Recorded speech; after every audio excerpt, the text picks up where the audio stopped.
Good morning and welcome to Moxi Monday. Today we're doing something slightly different because I am still locked out of Moxi and the website, which you may have noticed was down for part of last week, and I am still working on getting the website fixed. I can't get into Moxi to fix the website, so that's part of the problem. But I actually do have a topic that is Moxi adjacent that we're going to cover today, and that is how to update your agent profile in Dash, because all of the information about you as an agent is pulled from Dash and fed through into Moxi. So today, that's what we're going to cover. So here we are at mycbdesk.com. When you log in with your Coldwell Banker ID, go ahead and go down to your Dash icon. And remember, these are smart tiles, so you can drag and move them around into any order that you see fit in your desktop. So go ahead and launch your Dash application. I have opened up my profile to go through and kind of use this as an example. You'll obviously go to your own agent profile. If you are having a hard time figuring out what is what and where in here, your ASA is always able to help you with that because they have access to the records and things like that too. So this is the Dash profile, and anything that you find in Moxi, any pictures, any agent information, any MLS affiliation is pulled from this system straight through to Moxi. So you have to make sure it's right in Dash first. So here we are in my Dash profile. It's got all of my basic information, my preferred email address, all of that good stuff. I do want to point out down here on the main Essentials page, these are all different pages that we're going to go through. We're on the Essentials page right now. This is where you can add your website and your social media sites. So if you have your own website that you have that's separate from Coldwell Banker, this is where you can put the link for that, and that will feed through to your Moxi site.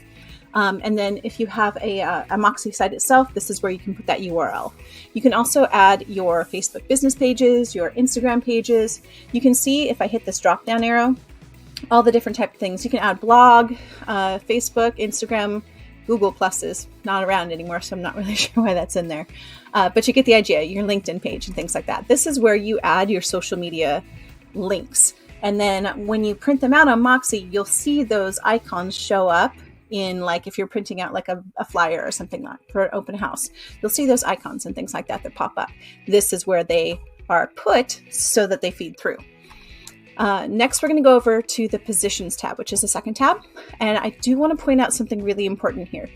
If you have multiple MLS affiliations, which a lot of you do, because you guys have a bunch of MLSs that are all on top of each other between Kings and Tulare and Fresno, and some of you use your MLS and some of you have overlapping associations. This is where you're going to add and make sure that all of those MLS associations are in, but you want to make sure your primary MLS is the first one listed. So this is where you enter in the license number, your license number, and then you enter in the name of the MLS. So here we would type in, I was going to type in Fresno. You can see that it pulls up the Fresno AOR right there, and that's what we would click on along with my license number if I had one.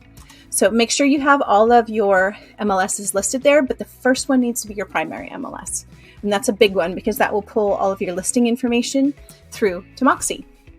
As you can see, most of this other stuff I won't worry about too much. We're going to spend some time here in Profile. So this is where you can add your agent bio, any customer testimonials. It's down here at the bottom. This is where like kind of the meat goes through, and this is all pulled through to, like, if you have a listing presentation. You can choose a designation in here. There's a lot of designations to choose from. You can also select more than one. There's quite a lot in here, as you can see. There's some that where it just says, you know, Certified National Association of Realtors, Realtor Associate, and things like that. There's broker associates. There's all sorts of good stuff in here. Find designations that work for you, and you don't have to pick any of them, but these are the ones that you could pick from. If you speak multiple languages, this is where you can designate that. So if you are bilingual or trilingual, you can have all of those come through for you. Say you speak Spanish, say you speak English, say you speak French or German, or whichever languages you speak.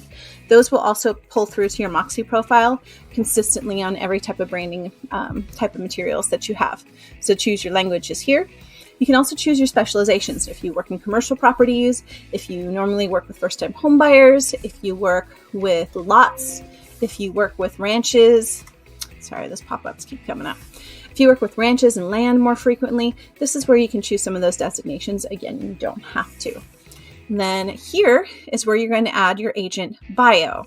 So right here, you would select, your headline is most commonly the one that you will choose, which language you want it to appear in, whether English or Spanish. And then here's where you can copy and paste your agent bio in. And then, like I said, down here at the bottom is where you can add your customer testimonials. So if we have John Smith, and it's going to be in English, and I can copy and paste in whatever bio or testimonial I want there and just hit apply. Now, John Smith's bio is attached, I keep saying bio. John Smith's testimonial is attached to my bio, and those will feed through onto the website or onto any other applicable thing, like maybe your listing presentation. Let me go ahead and delete that because obviously that's a nonsense one.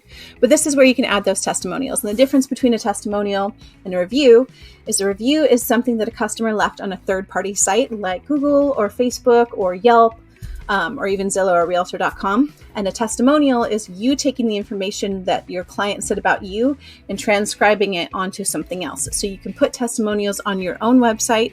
The difference is you have no control over what they say in a review. You have no control about removing it from the online. But testimonials, you can pick and choose what you want to put on there. So again, we're in Dask and we're in Dash today. This is where you want to go to update your agent information. The last one here is just media, and that, of course, is your headshot. So this is where you would go to update your agent headshot. Don't worry if it looks a little squished. When it gets pulled through to the material, it's sized correctly. So that's what I have for you today for Moxi Monday, and I will see you next week. Thank you.